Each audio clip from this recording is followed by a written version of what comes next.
Donc je vous propose, de passer, la main, donc à Franck Billot du réseau Ecohabitat, alors qui va peut-être moins nous parler de l'ARA, mais qui va nous parler de comment réduire le reste à charge, qui est quand même, une question qui revient, un peu chez tout le monde. Et donc il va nous présenter peut-être son modèle, dans le cadre de réseau Ecohabitat. Oui, bonjour et puis, ravi d'être avec vous, cet après-midi. Je vais donc Franck Biot, je suis fondateur, en fait, donc de l'association Réseau Ecohabitat, qui est implantée, en fait, dans la région Hauts-de-France, pour être, plus précis, à côté de Compiègne. Et donc on est un opérateur, en fait, comme on dit, un opérateur, agréé, de l'ANA pour accompagner des propriétaires, occupants uniquement, très modestes, souvent, en fait, sous le seuil de pauvreté. En fait, pour, parler, en fait, du public qu'on accompagne, hein, c'est vraiment donc des propriétaires occupants, qui sont identifiés par des bénévoles de terrain, essentiellement du Secours catholique d'où je viens. Donc des gens très, très modestes, et comme vous voyez, Ginette, en fait, quand on lui pose la question, «C'est quoi votre revenu fiscal de référence? Est-ce que vous avez une idée des travaux qui peuvent être réalisés et comment vous allez financer le reste à charge?» En fait, Ginette, qui est veuve et seule dans ce logement, elle se demande bien, en fait, ce qu'elle va pouvoir, ce qu'elle pourrait, en fait, imaginer, faire comme type de travaux. Donc, la slide suivante, s'il vous plaît. Et on va passer à la slide suivante. Ouais, alors pourtant, en fait, non, ouais, on était un peu trop vite. Les dispositifs, j'aime bien dire, en fait, c'est pas ce qui manque. Donc, au niveau, enfin, quels que soient les départements ou les régions, en fait, quand on dit à Ginette, vous inquiétez pas, on va vous trouver des aides parce qu'il y a l'ANA, il y a MaPrimeRénov', il y a l'OPA, il y a le PIG, il y a l'écoprêt, le PTZ, les C2E, le FSL, le microcrédit, le chèque énergie. Voilà, tout ça, ça pourrait rassurer Ginette pour avoir des dispositifs d'aide. Quand même, en fait, même si on regarde tous ces acronymes, ça paraît bien compliqué. J'en ai découvert un tout à l'heure, là, le GUSP, c'est ça. Donc voilà, donc du coup, on est bourré d'acronymes pour des gens, en fait, qui sont en fait très modestes et souvent très éloignés des dispositifs. En fait, c'est quand même assez complexe. Et quand bien même Ginette, elle imaginerait pouvoir faire un programme de travaux, en l'occurrence, là, c'était 54 000 euros de travaux il y a quelques années. En fait, on va lui dire, bah, allez chercher des devis pour pouvoir, en fait, répondre comme il faut, en fait, au dossier de l'ANA, hein, pour l'instruire. Et là, pour le coup, en fait, elle va devoir aller chercher des artisans qui vont lui parler, en fait, en consommation en kilowattheure, en CO2, en gain énergétique, en rendement, en lambda, en VMC, en inertie, etc., etc. Donc voilà, donc on a d'un côté, en fait, un langage administratif très riche et très copieux, et de l'autre côté, en fait, des entreprises du bâtiment qui doivent respecter aussi des normes et des réglementations qui sont tout aussi incompréhensibles, en fait, pour Ginette. Donc si on regarde la slide suivante, en fait, on se rend compte que, localement, on a des gens, voilà, en difficulté, qui vivent, en fait, qui vivent leur vie et qui ont, un certain vocabulaire, en fait, voilà, qui sont, en l'occurrence, là, c'est du ch'ti, hein, c'est du patois picard. On a des institutions, en fait, publiques qui ont un certain langage, qui adoptent, en fait, ouais, un autre langage. Et puis, en fait, on a des entreprises du bâtiment, j'aime bien dire, qui, elles, vont parler un autre langage qui est le, ouais, en fait, un peu du chinois, quoi. Et donc, de ces trois langages, il faut arriver, en fait, à accompagner des gens qui sont très, très éloignés des dispositifs de droit commun. Donc, si on regarde la slide suivante, en fait, on s'aperçoit qu'on a tout un tas de gens en difficulté où, en fait, faire des travaux, c'est un vrai labyrinthe, en fait, administratif. Non pas que des dispositifs, il y en ait pas, j'insiste, il y en a énormément, et là, ça n'est qu'un petit échantillon, en fait, de tout ce qu'on peut trouver, en fait, sur des territoires. Mais en fait, pour des gens, très modestes, s'ils sont pas accompagnés, pour le coup, en fait, c'est juste impossible. Donc Donc dans la slide suivante, on en fait, on voilà, donc nous, on a constitué en fait, Réseau Ecohabitat justement pour pouvoir en fait, accompagner ces familles, donc très modestes et j'aime bien dire et rappeler que c'est pas parce que les gens sont très modestes, qu'on doit faire des petits travaux avec des matériaux pas chers. Donc au contraire, en fait, parce que les gens sont très modestes et vivent dans des logements, enfin qui sont des passoires énergétiques, mais dans 90 des cas, chez nous, c'est des logements qui sont, même, considérés comme, insalubres ou indignes. Donc c'est pas parce que les gens n'ont pas beaucoup d'argent et que leurs logements sont très dégradés qu'il faut pas faire des en fait, on va plutôt encourager nous à faire des travaux en fait d'ampleur. On va parler de rénovation globale, mais on va aussi parler d'adaptation du logement et on va, en fait construire un projet d'amélioration de l'habitat en fonction de ce que les gens vivent dedans, s'ils sont âgés ou pas, s'il y a un handicap, s'il y a des enfants, en fait. Et on va s'attacher aussi à intégrer des matériaux biosourcés avec les entreprises qu'on va aller chercher. Parce qu'en fait, ça me paraît en fait juste en fait anormal qu'on puisse pas en fait mettre le meilleur des matériaux chez des gens qui en ont le plus besoin. Alors pour diviser par 3 par 4 leur facture d'énergie, mais surtout pour en fait amener un confort en fait supplémentaire pour des gens qui occupent en fait ces logements. Donc nous on est en fait une interface entre donc des réseaux de bénévoles. Il y a le Secours catholique, mais pas que, une interface en fait avec l'ensemble des dispositifs financiers, donc à commencer par l'Agence nationale de l'habitat, mais aussi les collectivités locales, donc les régions, les départements, les communautés de communes, les communes, et puis en fait tous ceux qu'on va pouvoir entre guillemets racketter, donc aller chercher l'ensemble des financements pour pouvoir en fait faire en sorte que un programme de travaux soit le plus cohérent et soit le plus ambitieux possible. Et puis, on va aller chercher des entreprises du bâtiment à qui on va dire, bah, en fait, on a des clients pour vous. Alors, ils sont solvables au travers des aides financières qu'on va aller chercher. Donc, on a des clients pour vous et on va en fait bah, faire l'intermédiaire avec vous pour aller chez ces ménages. Et en l'occurrence, bah, en fait, on va aussi vous tordre un peu le bras, d'une certaine façon, pour pouvoir aussi intégrer autant que possible en fait des matériaux biosourcés. Donc la slide suivante, donc notre mission, hein, c'est vraiment du coup d'accompagner. Et donc dans ces programmes, en fait, on va en fait chercher à créer toute une chaîne de valeur avec l'ensemble des acteurs qui vont pouvoir bah, permettre de construire un projet en fait avec ces familles et en associant donc l'ensemble des maillons de la chaîne que sont en fait les associations, les financeurs, les entreprises du bâtiment, parfois même des mécènes, parce que du coup on peut aussi en fait avoir du don de matériel. Donc en lien avec les bénévoles, les entreprises du bâtiment pour piloter et en fait et coordonner en fait l'ensemble de ces programmes de travaux au service donc de ces personnes très modestes. Donc dans la slide suivante, euh, bon, en gros, en fait, on est beaucoup plus en milieu rural où on va toucher ces invisibles, donc ces ménages qui souvent ne demandent rien parce qu'en fait, ils ne croient plus en la puissance publique. Ils ont trop entendu à la télévision le ministre des Finances dire qu'il n'y avait plus d'argent en France.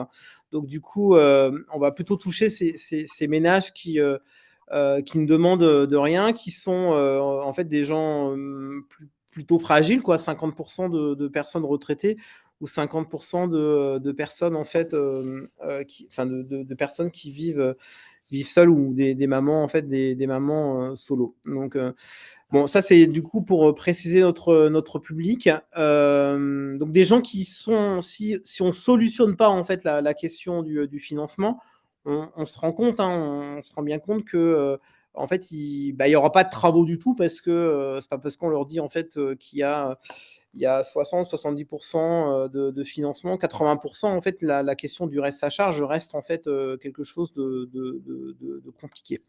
Donc dans la slide suivante, je vais assez vite hein, Donc en fait, voilà, donc il y a un processus en fait, d'accompagnement, du repérage en fait, jusqu'après, après travaux. En fait, on va s'appuyer sur, toujours sur les bénévoles pour pouvoir accompagner ces familles dans l'usage, du matériel une fois qu'il est installé. Donc il y a, une phase de repérage, de préparation de dossier, de montage de dossier, de cofinancement. Ça, c'est la partie la plus longue parce que, en fait, aller chercher, l'ensemble des financements et je dis souvent, hein, les pauvres sont suspects, en fait. Donc, les pauvres sont suspects, donc du coup, voilà, donc il faut beaucoup de dossiers et beaucoup de montage et les dossiers sont jamais uniques et sont jamais uniformes, en fait, d'une administration à une autre ou en tout cas d'une fondation à une autre et donc on attend toujours que l'un ou l'autre donne donc ça prend du temps. En général, il y a 2 mois de chantier. Alors ça paraît un peu court parce que du coup, on va chercher plutôt des entreprises du bâtiment voilà, qu'on va planifier pour que on ait le minimum de relogement en fait possible à faire, parce qu'il y a parfois des situations en fait qui nécessitent un relogement. 2 mois de chantier et puis après en fait une partie accompagnement qui se poursuit en fait avec les bénévoles. Donc dans la slide suivante, ouais, ça j'aimais bien dire en fait, c'est les carrés bleus en fait, c'est les dossiers moyens en fait qui arrivent en fait à l'Agence nationale de l'habitat. Ça a quelques années, alors peut-être qu'Antoine et Quentin, me démentiraient ces chiffres, ils auraient raison parce que je les ai pas, justifiés. Mais si on prend, la famille moyenne, modeste, très modeste à l'ANA qui, sollicite des aides, c'est 25 000 € pour 3 personnes. On s'aperçoit qu'on rencontre des gens pour 3 personnes, pour une famille, pour 3 personnes, c'est 13 000 € de revenu fiscal de référence. Donc on voit bien qu'on touche des familles qui ont 2 fois moins d'argent, même que les modestes ou très modestes, en fait, qui sollicitent l'ANA.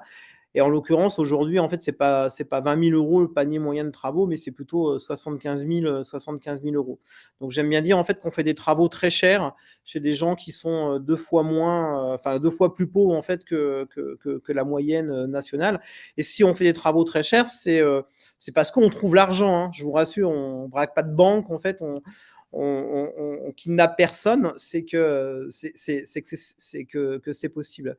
Et donc dans la slide suivante, donc là est la recette. J'ai envie de dire en fait, c'est que pour pouvoir faire en fait des montages de travaux comme il en existe aujourd'hui, c'est même voilà 75 000 – 85 000 €. Il faut aller chercher, en fait, il faut aller chercher un peu moins de financement qu'avant où l'ANA finançait que 50% maximum de 50 000 € Aujourd'hui, sur des programmes de travaux dits lourds, l'ANA peut financer jusqu'à 63 000 € sur 70 000 € de plafond, enfin de montant de travaux hors taxes. Donc quand on prend en fait ANA plus collectivité locale, région, conseil départemental comme de com, en moyenne, parce que les conseils départementaux ne sont pas aussi généreux les uns que les autres, mais ça, vous le savez.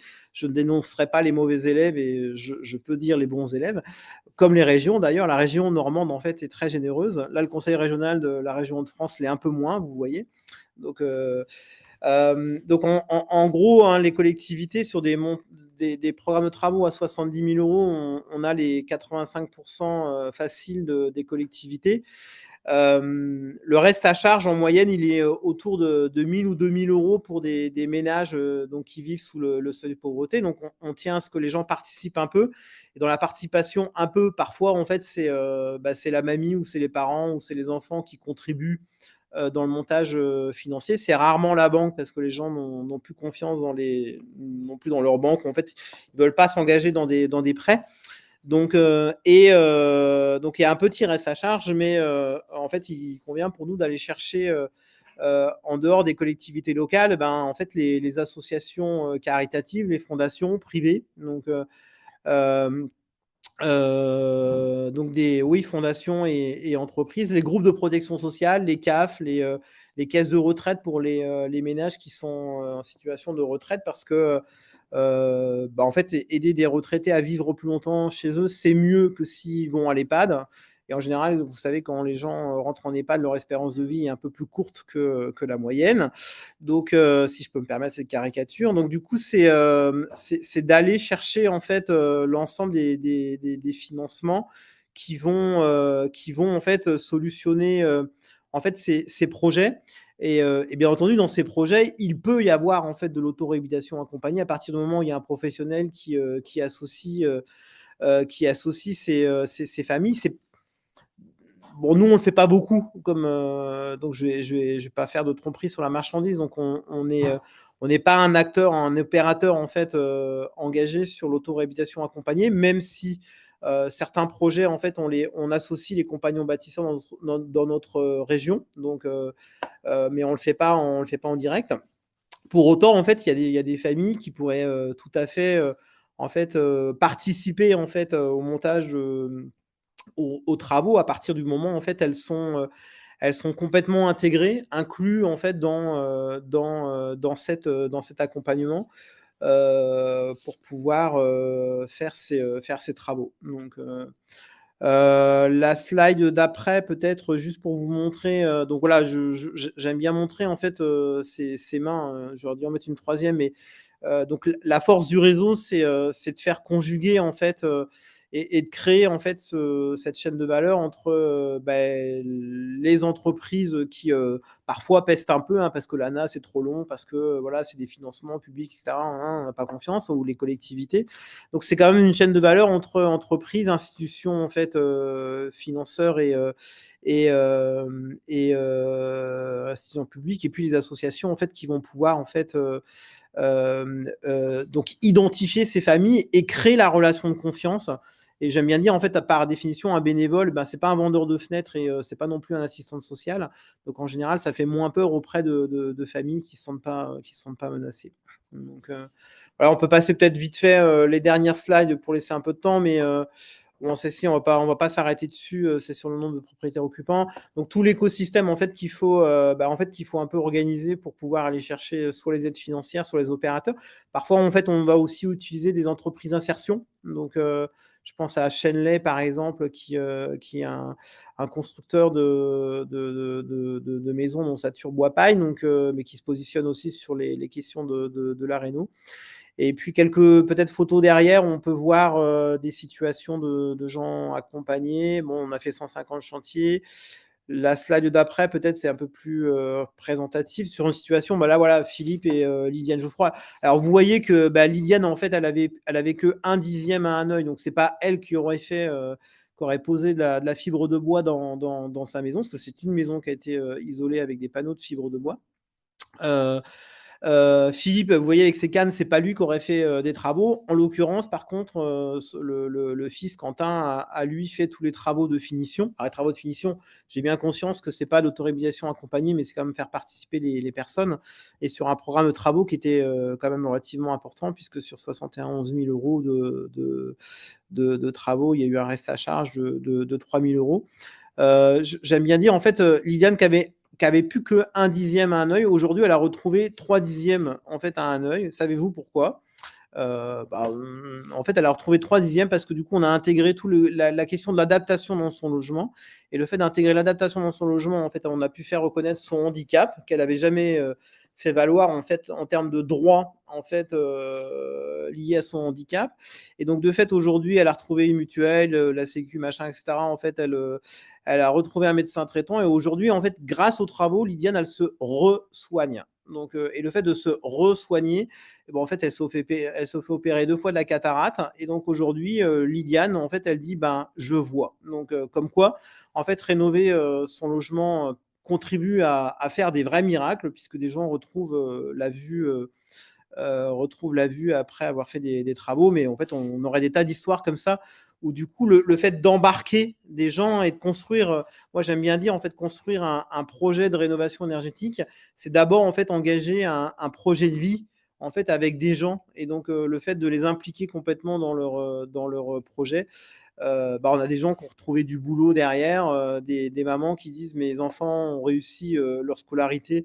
Je pense à une maman qui a 2 enfants en fait qui sont en études supérieures aujourd'hui, un en école de médecine et l'autre pour être pilote d'avion. Et puis je pense à une dame en fait, Elisa, qui est devenue première adjointe aux affaires sociales de sa commune, mais juste parce qu'en fait du coup elle a retrouvé la dignité dans son logement, et que elle a retrouvé en fait un pouvoir, d'agir. Voilà, je ne veux pas être plus longtemps pour laisser un peu de place, aux autres, à David notamment.